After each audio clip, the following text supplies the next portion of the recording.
Hello, everybody, and welcome to the 18th lesson in this course. We're going to talk about jobs today, and this is always interesting because we're either in a job or we're studying English and other things to get a job, or for a few of us on this course, we're near the end of our career and we can talk about all of our job experience. So I think this is going to be very relevant for everyone.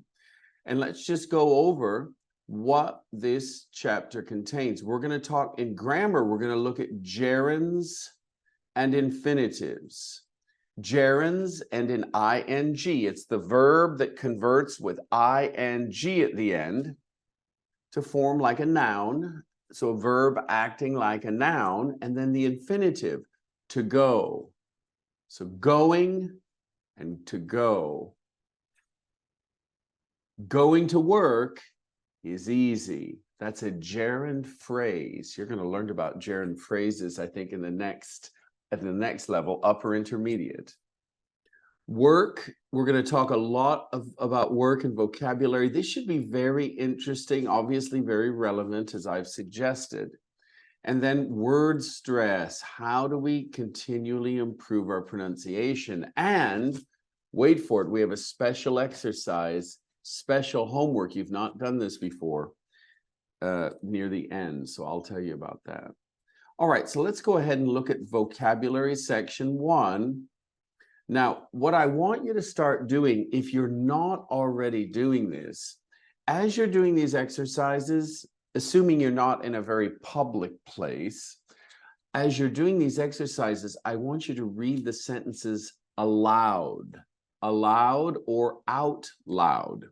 It's the same word, same meaning, two different words, same meaning. So instead of doing the homework quietly and saying to yourself, she decided to set up, I want you to start speaking or saying these sentences aloud, because your mind starts to hear good English. You're practicing pronunciation and use of the language very actively. So as you're doing the homework, just say it out loud. She decided to set up an online business selling birthday cakes. And then you look for the right one. We know here we have the first one done for us in E. Claire worked for a marketing company. That's number one. It's not so obvious that it's a marketing company, but nonetheless, we have that. So do the rest. And we have all of these interesting words like overtime and salary. And guess what? You're going to cover those in the vocabulary bank. By the way, so let's just go to the vocabulary bank. I know overtime is covered. Let's look at salary for just a minute. So we go to the vocabulary bank, which is right here. We have here, I love this exercise. So what they want you to do here is look at these sentences and try to answer the question or fill in the blank without looking at these. So Dan has to work extra hours. This is overtime. Dan has to do or work overtime. So they want you, first of all, to try to guess the answer by reading the definition of the answer. Was given a more important job. If you have a more important job in the organization, most likely you're going higher. And if you're going higher, that's called what? You're going to answer that in this exercise. This is great. And they give you some differences sometimes, quit versus here, but honestly, both of these terms are used in the US. American English. This means American English, by the way. All right, I love this exercise. Take it seriously, because if you want to work in an international company where English is used, this whole chapter is going to be vital. Vital means very important. All right. Now, there was an earlier word, salary. I see that it's not here. So just so you know, and I will write this down. One second, let me get my text here. All right, so that mentions salary, and there's also something called a wage. So if you earn a wage in English, you earn money per hour. You're paid a wage, an hourly an hourly, hourly wage. If you're earning a salary, this is a monthly income. They don't count the hours, they count the months, and they are your employers. So they pay you by the month, not by the hour. All right, I hope that's clear. So do you earn a wage or a salary where you're at?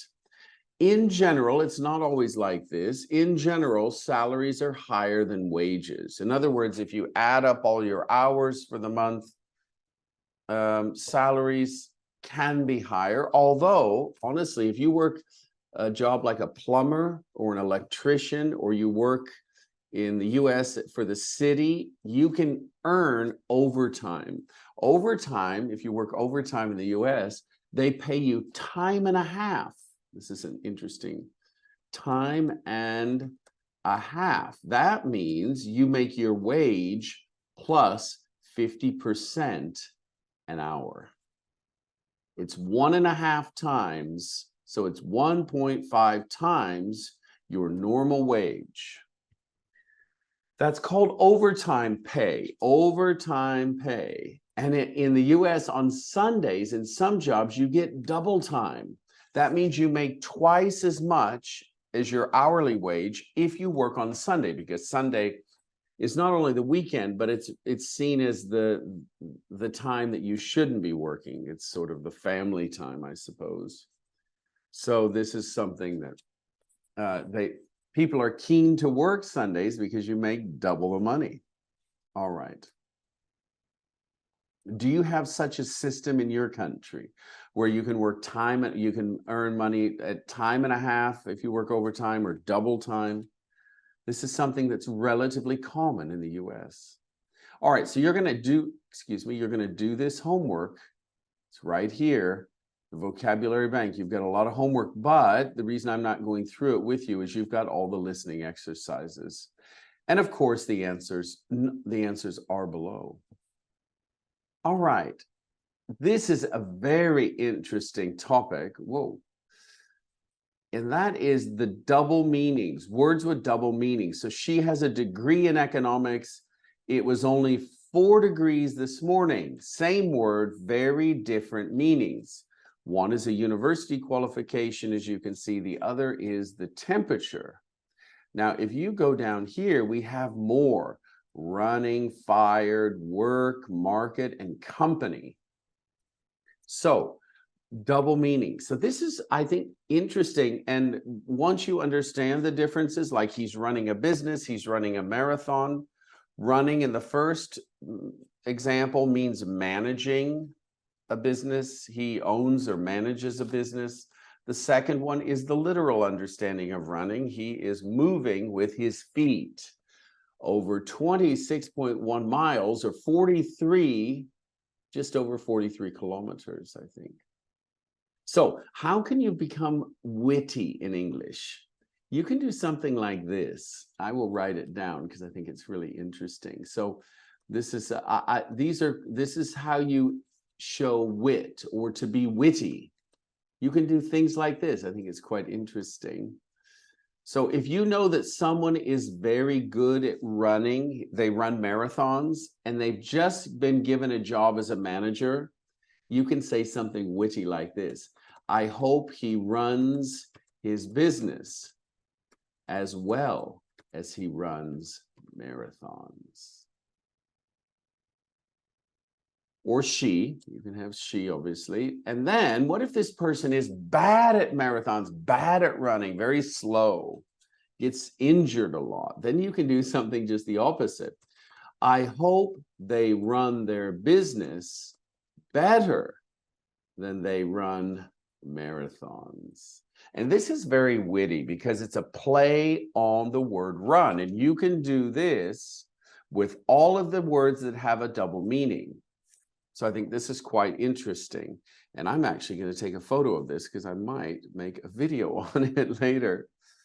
But this is how the British show wit. is play, when you have a play on words. Not only the British, but the British are known for their wit, especially language wit. And so this is interesting. When you have two different meanings, you can combine them in one sentence if it's true, and it produces a very interesting effect on the listener. All right, enough about being witty. Let's be better in English. So pronunciation is the next step. Now, I haven't asked you directly, but I hope that all of you take the pronunciation seriously. This is a chance not only to improve your speaking quality, but at the same time, you're repeating after native speakers on the audio files. So it's a great passive way or indirect way of improving your speaking. So use this or see this as a way to improve your speaking as well. Now, we're going to do something different this time. Instead of listening to 8.5, you're going to listen to me. So repeat after me and underline the stressed syllable. The syllables, you can see they're divided. Apply has two. Apply. Where is the stress? Ready? Apply. Apply. Second syllable here. Next, salary. Salary. First syllable is stressed. Next, redundant. Redundant. Second syllable stressed. Next, experience. And repeat after me, experience. Second syllable. Next, overtime. Overtime. First syllable, permanent. Permanent. First syllable. Next, qualifications. Qualifications. Wow. This has 5 syllables, and it's the fourth one that's emphasized. Qualifications. Next, resign. Resign. That's the first one. The second one, sorry. Responsible. Responsible. And temporary. Temporary. All right, how did you do? Good. We're going to move on. Now, this is your homework. This is one of the home pieces of homework that I'm introducing something new. We will talk about this during the live speaking sessions and maybe in the live. Favorite subjects, career aspirations. Aspirations means what you would like to do in the future, your goals or dreams. And have this discussion, and then each of you report back to me with a summary, a minute or maybe 2, and you summarize what you talked about. All right, that's the first homework. We've got lots obviously here in the book. Let's move to the grammar section with gerunds and infinitives. So I want to actually go through the first one together. This is so important that I want to practice it with you. And we'll go through these together. Number 1's done for you. I'd like to work as part of a team. So with like, we use the infinitive to work. I would like plus infinitive. I would like to work. What about number 2? I enjoy, we have to use help. I enjoy people with their problems. I enjoy to help, or I enjoy helping. Which is it? I enjoy helping. This is a gerund. Helping is now a noun, functions as a noun. Number 3, I don't mind a very large salary.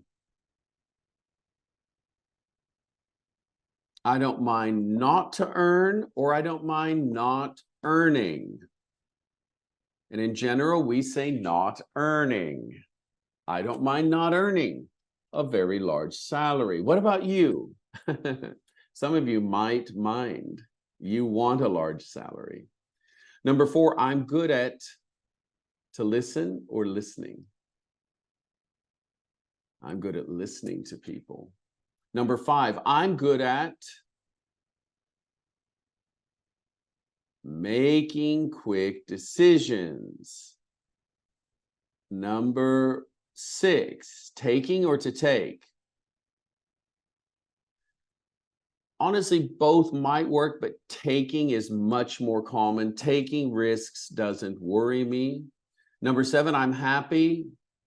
Work by myself. I'm happy to work or I'm happy working. Both could be fun. Both are optional. I'm happy working by myself. I'm happy to work by myself. Both, I think, could work here, are fine. This is where English gets a bit tricky because in the others, there's one answer. I'd like to work is number 1. You can't, I'd like working, not really. But here, I'm happy. With happy, you can use work or working.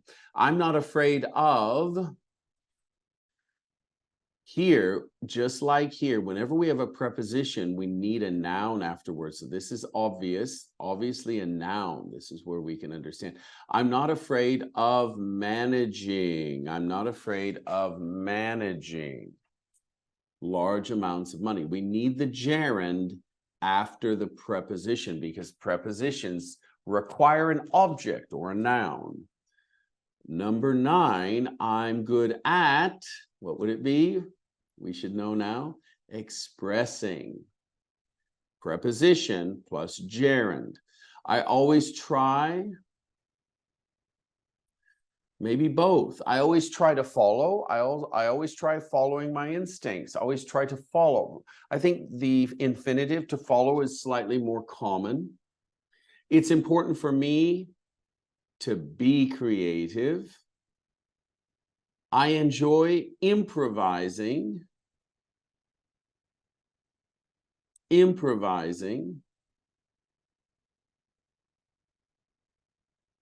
All right. Number 13. What is it? Do or doing? Oh, this is difficult to do. To do complex calculations is not difficult for me, or doing complex calculations. Both are okay, but doing is better. Doing complex calculations is not difficult. Number 14, I enjoy solving or to solve. We had it up here, I think, with enjoy.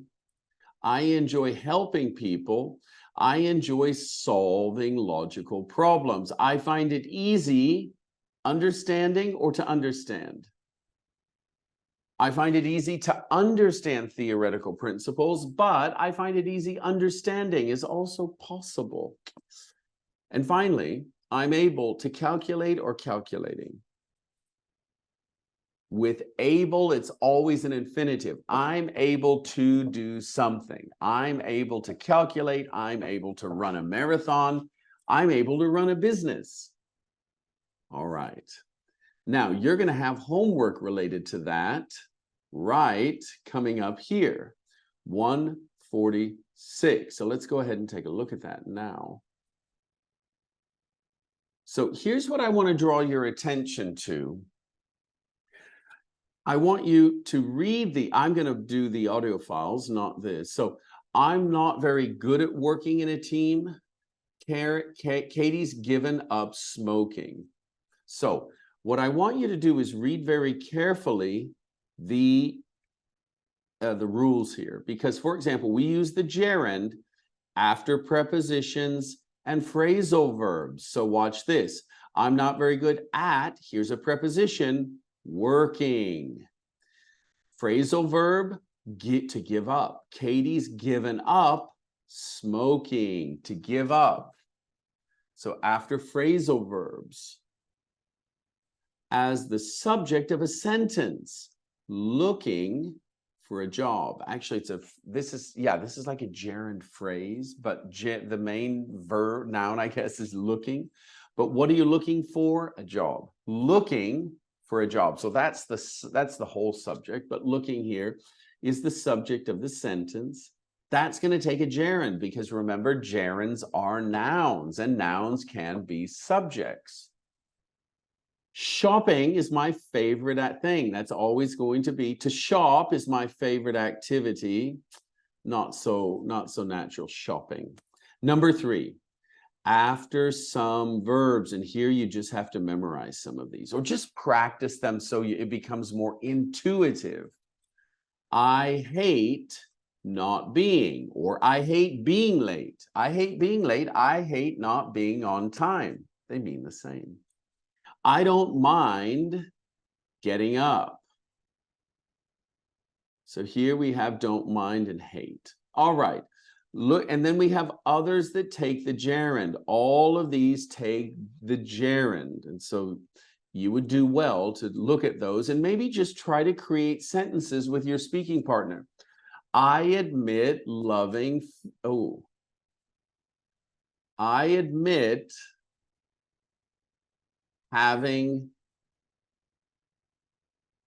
books at home. That's a strange one.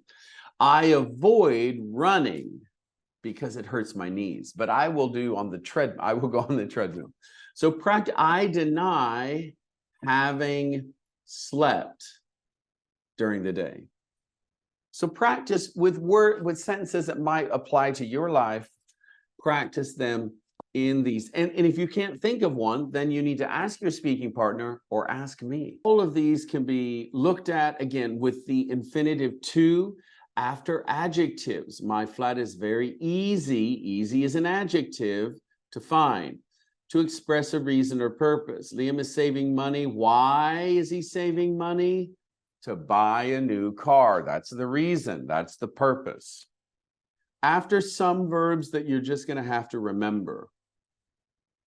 My sister has never learned to drive. So learn to drive. Try not to make noise. Try to make. Try not to make. So try, learn, need. After some of these. Now I realize these rules start to pile up and it gets very, very, very intimidating. Here we have more rules. You can go through those and then we have homework. So you have a lot to do here. And that,